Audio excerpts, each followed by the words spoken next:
Hello and welcome to the Rogers Brief for January 13th, 2024.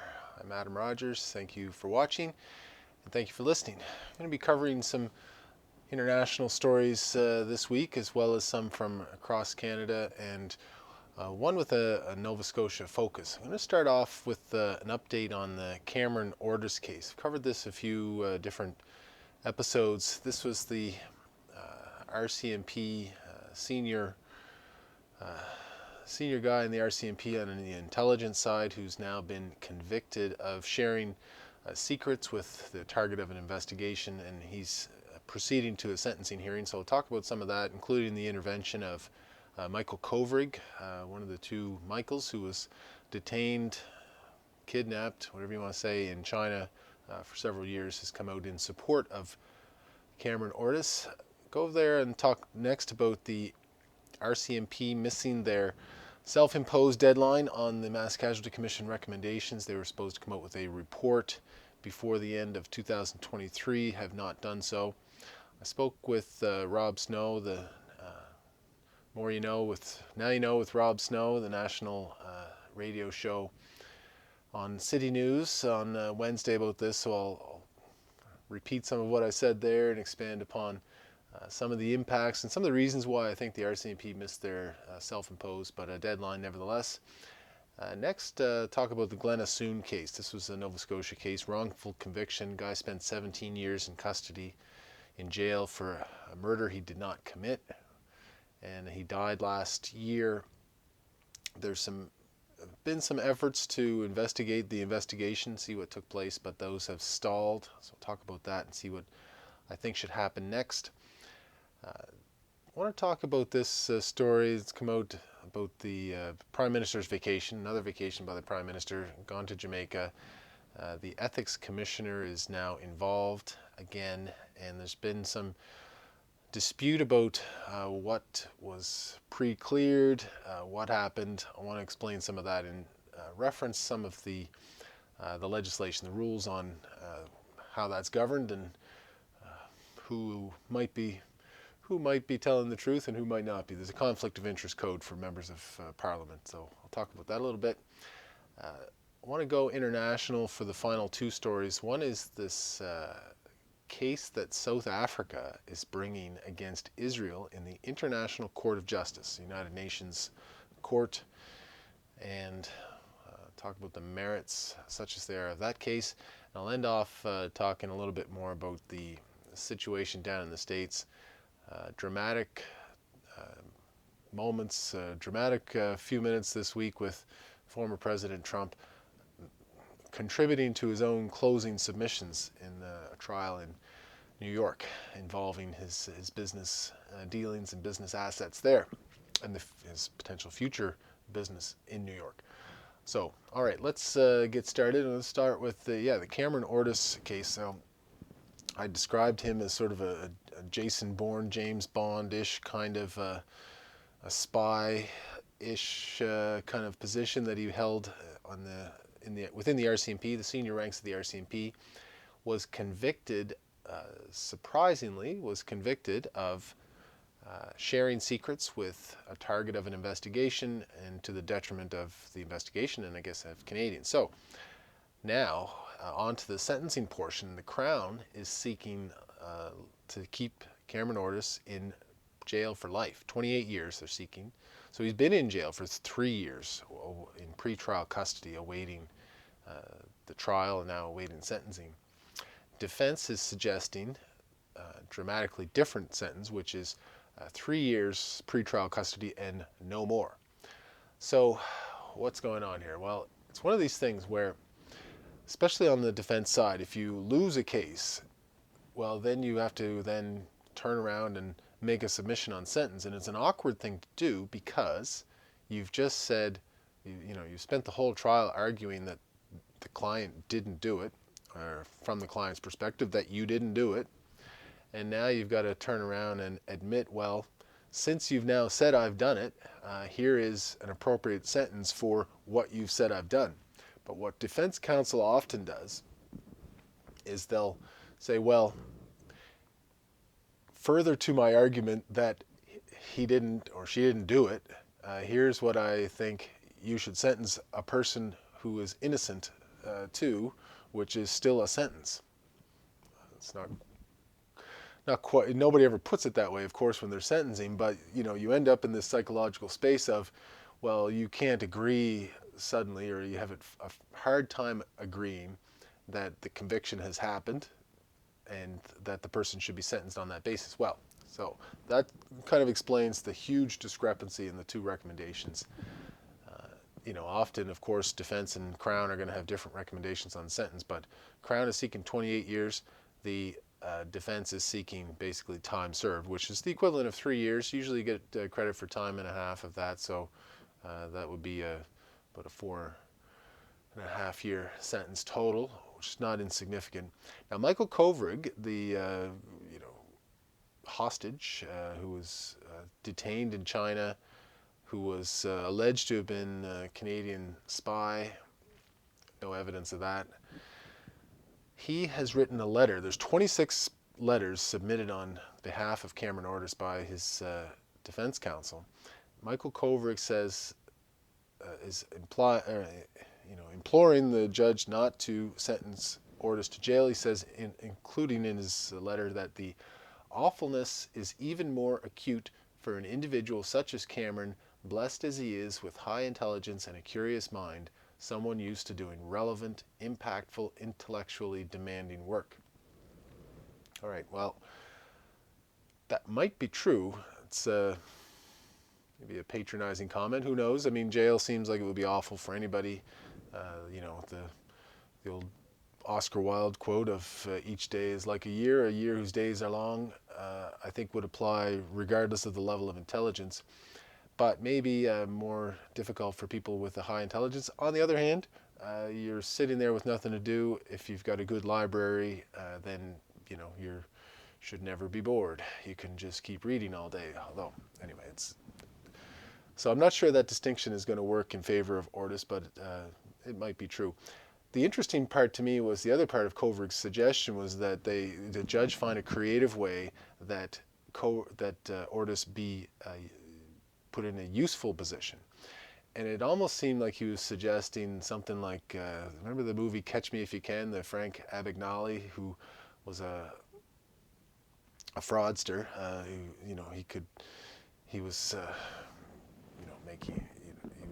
printing money. He had all this expertise on how to make fake money in the U.S., fake credentials, all these things, and ended up working for the FBI in that capacity. So maybe something like that for Cameron Ortis wouldn't be inappropriate. Okay, so we'll see what happens there. The sentencing is February 7th, and we'll see what the judge does at that point.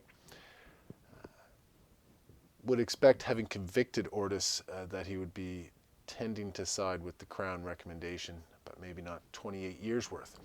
All right, next story. RCMP missed their deadline for the Mass Casualty Commission update.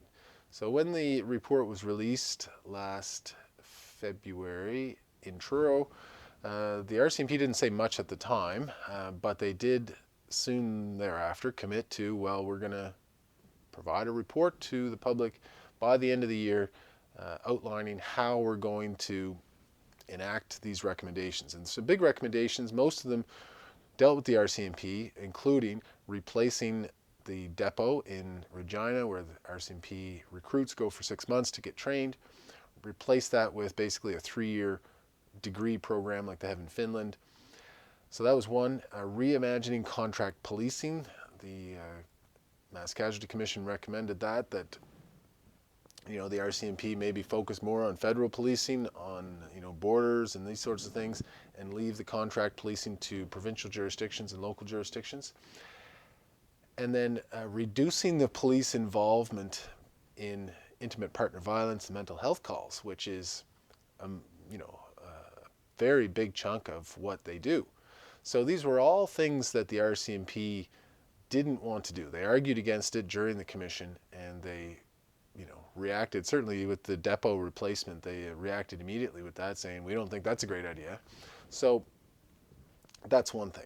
We have previous reports from the RCMP where their recommendation, or the Moncton shootings and others where recommendations were made and not implemented. And in fact, the Mass Casualty Commission pointed that out in their final report, and when they released the report saying, the reason we're putting this, in such stark language and saying it in this way is we know the RCMP has had reports before and they haven't implemented.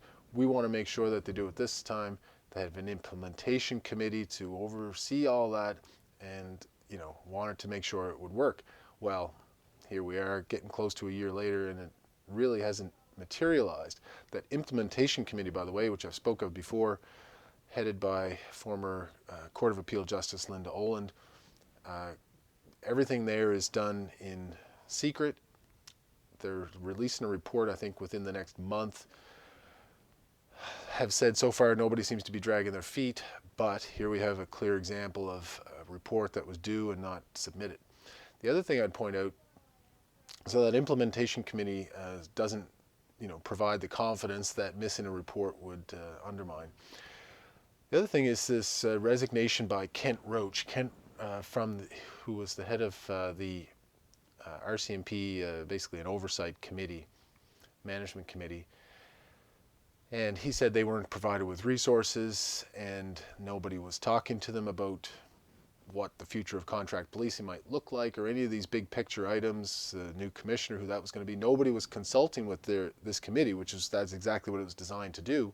And Kent Roach is a very well-respected person in the legal community. He's a professor at the University of Toronto, a law professor there, has written many books on different legal topics, has been consulted on inquiries all over the country. So for him to say, well, I can't do this job properly and make the point of resigning really sends a strong message. So what does this all mean? It means that the RCMP is not going to be able to do this themselves. They're not inclined to do it. They don't seem to want to do it. Maybe they're not capable of doing it, but they're not going to do it. It's going to take political leadership from the federal government, from provincial governments to make these changes. And so hopefully that is the message that's being received by governments from the news that the RCMP has not filed a report as they had committed to doing by the end of the year. So we'll see. They say they're working on it. Easy thing to say. They're just sort of pushing things down the line, hoping people will forget about it. All right. Next story I want to talk about is Glen Assoun. Glen Assoun, unfortunately, there's so many unfortunates in this story. He died last June at a restaurant in Dartmouth. He had spent 17 years in jail, was released in 2014, been fighting ever since then for some justice on his case. Allegations of evidence that was destroyed by the RCMP, things that were ignored, other, leads that weren't followed.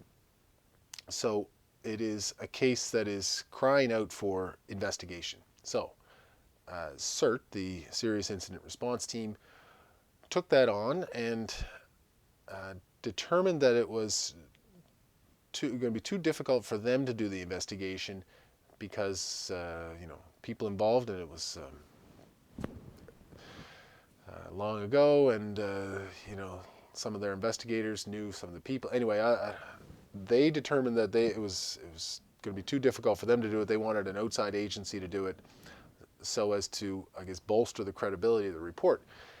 The British Columbia Independent Investigations Office had agreed to do it. This is the equivalent of SiRT in BC, headed up by former SiRT Nova Scotia head Ron MacDonald, former Crown prosecutor based out of Antigonish, well respected in the position.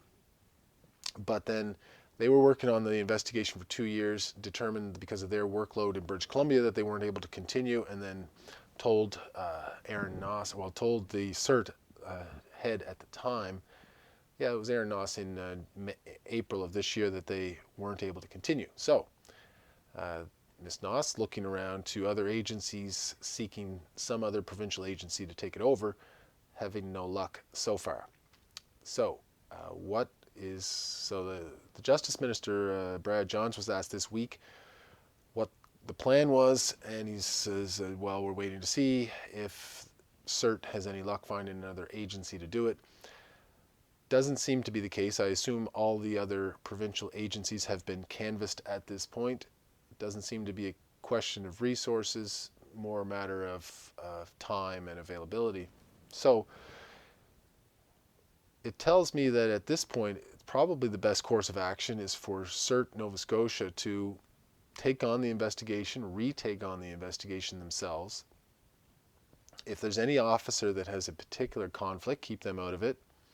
Maybe hire some private investigators to assist with the investigation, and then issue the report and let the results speak for themselves. If the report comes back and it seems to be a whitewash, well, then SiRT is going to have to live with that, and that'll hurt their reputation even further, some would argue, but it would hurt their reputation if they come back with a bad report. If they come back with a report that looks credible and it's meaningful to the Assoun family and to the people in the justice system, then that's a good thing, and that's hopefully the outcome. So to me, this is seems to be the only option left, and it may be the best option in any event. So SiRT should just make that decision, determine that's what they're going to do, and move on, start the investigation, restart the investigation, hopefully.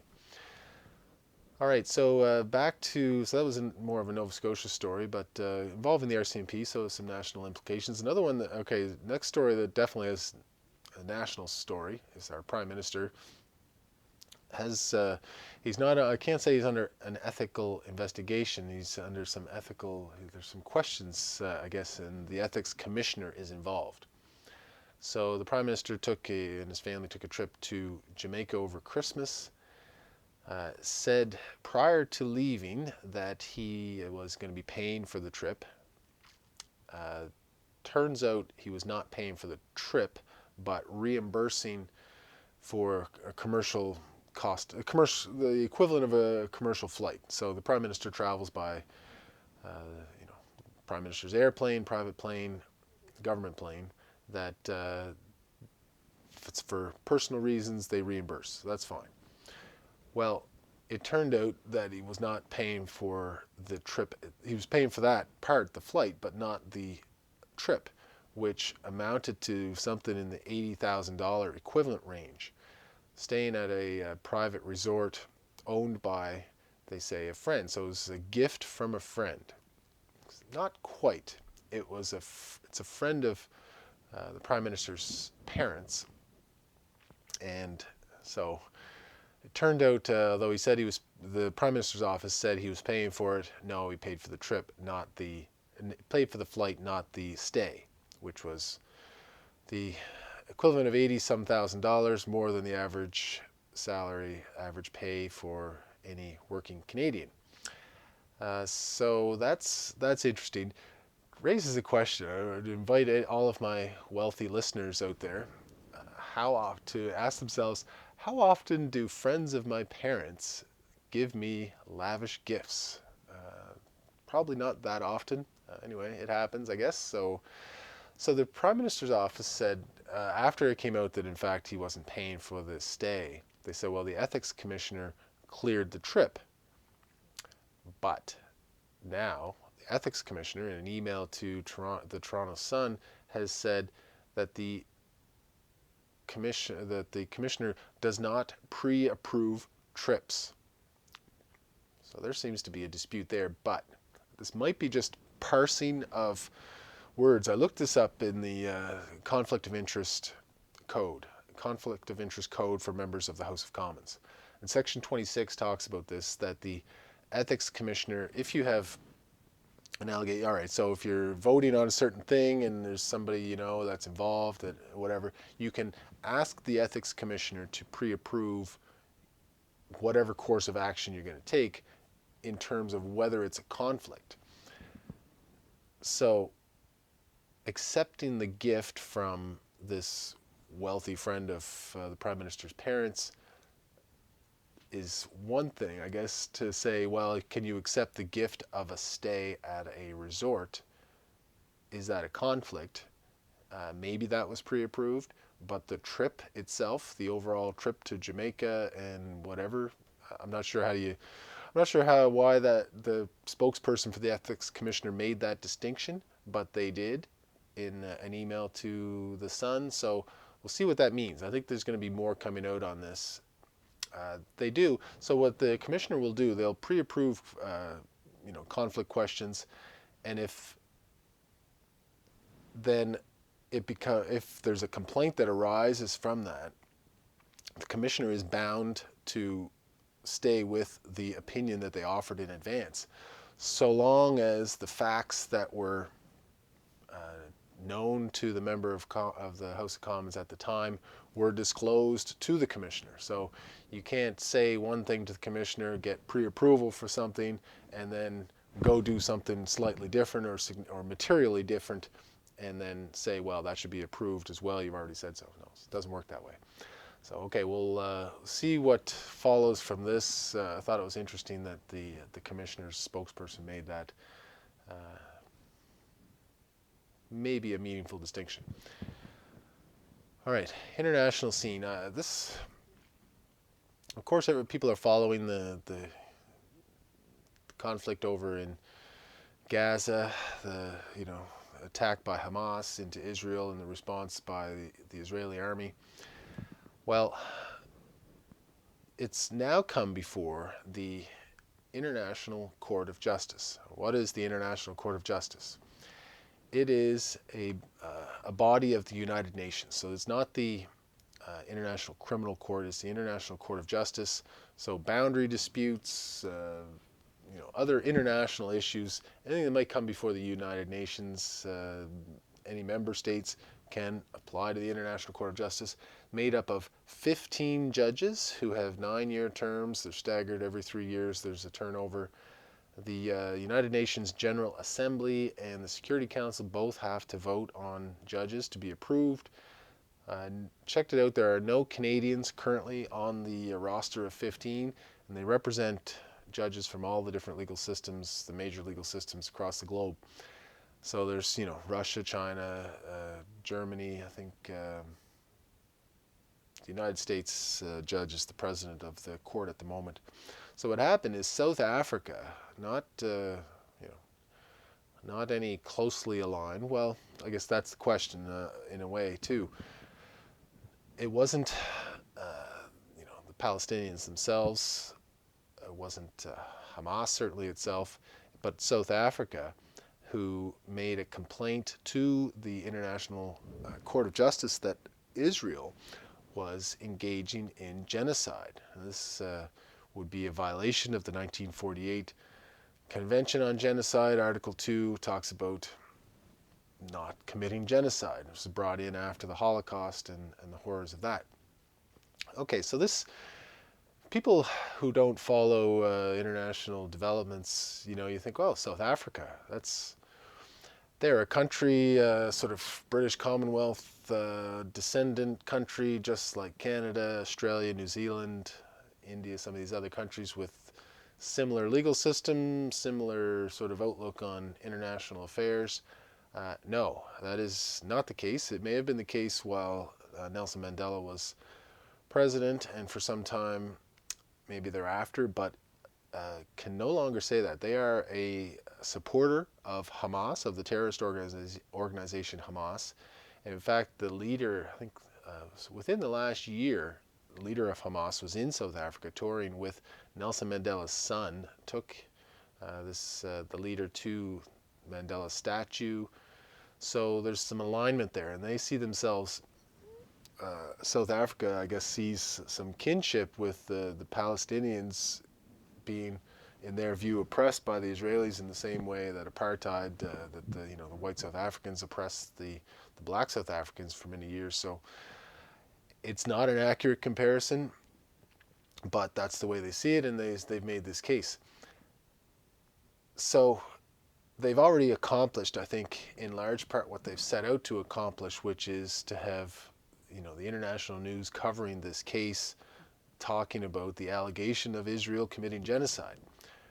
But what they've actually presented as a case is that Israel is engaged in these actions with, quote, genocidal intent. So the intent and the to put the Palestinians in a position where genocide might take place or would be more easily taking place. So to, push them to one end of the Gaza region, cut off or make it difficult to get food and other supplies into Gaza. All of these things which are taking place in the course of the war, started by Hamas with their invasion and the kidnapping, the raping, the terrible things that Hamas did when they invaded the Israeli territory, the country of Israel. And so it's a tough case to make. Prove that is genocidal intent, but it's a really easy thing to just declare, right? Declare as soon as, what they're doing must be going down the line, this step, the next step, the next step, to genocide. This is definitely a political process, but we'll see what comes back. And it happened very quickly too. The claim was only filed December 29th. I mean, the war is not that old either, of course, but the claim was filed December 29th. The hearings have already taken place. They finished up this week, and now no date yet for a decision, but the 15-member panel of judges, all of them were sitting at the hearing, are going to come back with a decision. I can only imagine what kind of deliberations they go through when they're sitting together as a group of 15. All right, most, Supreme Court of Canada, Supreme Court of the United States, 9-member courts. That's chaotic enough at times. And we'll see. I wouldn't be surprised here, too, if there's a majority and a minority decision as well. So muddy the waters even further. The final part of this is, even if they say, yeah, Israel seems to be either committing or very close to or on the line of committing genocide, and we order them to stop, Israel is not obligated in any way, really, to listen to an order from the Court of Justice. Of course, it's influential and it'll make some waves publicly, but the United States, Canada, other countries have rejected the premise of the South African claim, so I cannot imagine, even if the court agrees with them, that anything's really going to change on the ground with the war. So that's that one. The last one is, I just want to turn south. I don't want to talk too much in detail about the claims that are going on in the Trump situation, but it was extraordinary this week. Like, you don't see this very. So what I wanted to talk about was the difference again between the United States and the Canadian legal systems, and how fortunate we are to be where we are. First of all, very unusual, of course, for all of these things to be before the courts. In one of the cases where Trump is saying that he should be immune from criminal charges, one of the judges pointed out that it's never come up before because no president's ever been charged. So anyway, there we are. But it reminded me of the Bob Dylan lyric from the Hurricane, make you feel ashamed to live in a land where justice is a game. Well, okay, every time you read one of these stories, whether it's the case in Georgia with the election fraud, the case in New York with his business dealings, that's where he was this week with, allegations that he had overinflated the value of Trump Tower, of other assets, Mar-a-Lago, Trump denying that. So it's sort of business fraud, and the outcome might be that he can't do business in New York anymore. Every time, so that comes up, and then, the January 6th stuff where Special Prosecutor Jack Smith is on the case. Every time one of these comes up, you read the story and it's, well, this judge, a Democrat, this judge, a Republican, this judge appointed by, George H.W. Bush, this judge appointed by Trump, this judge appointed, every single story, the politics of the judge. The one in Georgia, it's getting really messy because the prosecutor there, who's definitely making this for political reasons, hired a special prosecutor. Turns out they're in a relationship. He's been paid $650,000 out of a budget that was meant to clear a backlog of COVID cases in Georgia. She diverted the funds to pay him, and in that case, there's allegations. The judge in the case is under scrutiny. And one of the lawyers there's pictures of one of the lawyers with a campaign shirt for the judge, when they were trying to get elected into the position. So very, very political kind of a process down there. Not the case in Canada at all. You never, very rarely hear, whether a judge was appointed by a certain prime minister or from a certain party or any of these things. And in fact, I've had conversations with lawyers who are potential judges, and you almost tell them not to donate to political parties, just to keep themselves free from any kind of allegations of favoritism or influence. I mean, there are exceptions to that.